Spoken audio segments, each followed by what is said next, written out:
அனைவருக்கும் வணக்கம். இப்போ கடக ராசிக்காரர்களுக்கு நம்ம ஜெயிக்கிறதுக்கான வழி என்ன? இப்போ கடகத்துக்கு பார்த்திங்க அப்படின்னா பொதுவாகவே நிறைய விட்டு கொடுத்து போகக்கூடிய மனப்பான்மை அதிகமாக இருக்கும்.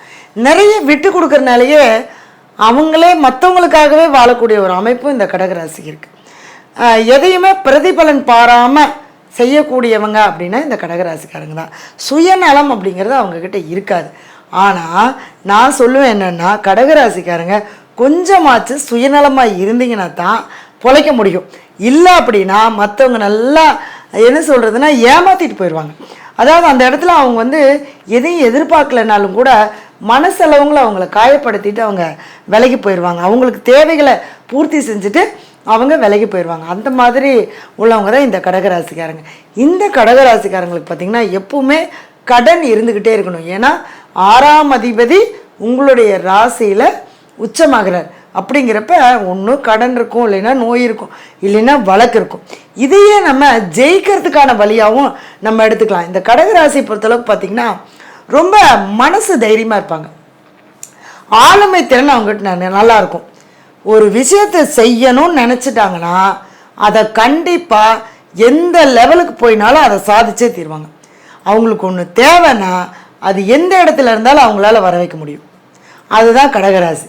ஏன்னா 6ஆம் அதிபதி உச்சமாகறனால இவங்க நினச்சா அந்த இடத்துல வெற்றி அடைஞ்சிருவாங்க. அப்போ 6ஆம் இடம் சொல்லக்கூடிய குரு. அப்போ குருனா யார்? நம்ம வீட்டில் முன்னோர்கள். அப்போ முன்னோர்கள் வழிபாடு பண்ணணும். அடுத்தது குருனா குழந்தைங்கள மனசை சந்தோஷமாக வச்சுக்கணும். அடுத்தது குருமார்களாக இருக்கக்கூடியவங்களை நம்ம முடிஞ்ச வரைக்கும் அவங்களுக்கு கொடுக்கக்கூடிய மரியாதைகளை நம்ம செய்யணும். அடுத்தது குரு அப்படின்னா யானைக்கு கரும்பு வாங்கி கொடுக்கறது, அல்லது யானைக்கு ஏதாவது நம்ம சாப்பிட உணவு வாங்கி கொடுக்கறது, இதெல்லாம் நீங்கள் பண்ணிட்டு வர உங்களுக்கு அதுக்கான அந்த வெற்றி அப்படிங்கிறது உங்களுக்கு ஈஸியாக கிடைக்கும். ஏன்னா கஷ்டப்பட்டு கிடைக்காம ஈஸியாக கிடைச்சா ரொம்ப சந்தோஷம், நல்லாயிருக்கும். ஆனால் கடகராசிக்கு பொறுத்தளவுக்கு பார்த்திங்க அப்படின்னா போராடி இறுதி வெற்றி தான் உங்களுக்கு கிடைக்கும்.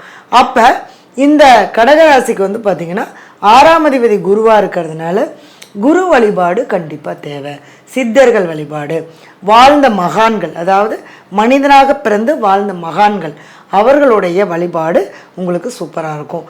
அதே மாதிரி இந்த வியாழக்கிழமை காலையில் 6 to 7 குரு ஓரையில் சுண்டல்னு சொல்லக்கூடிய அந்த தானியத்தை அல்லது சாப்பாடாவோ அல்லது சுண்டல் தாளித்து வச்சோ ஒரு 6 நெய் தீபம் போட்டு குரு பகவானை நீங்கள் வழிபாடு பண்ணிட்டு வாங்க.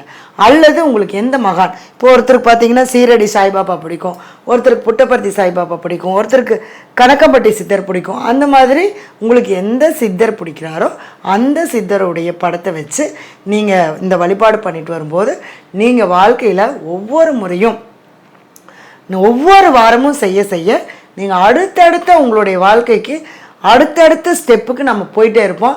எந்த கிரக ரீதியாக எந்த பிரச்சனைகள் இருந்தாலும் அது எல்லாமே நமக்கு சரியாகி நம்ம வெற்றி பெறத்துக்கான வழிமுறைகள் எல்லாமே நமக்கு அந்த கதவுன்னு சொல்லக்கூடிய அது எல்லாமே நமக்கு திறந்து வழிபடும். சரிங்களா?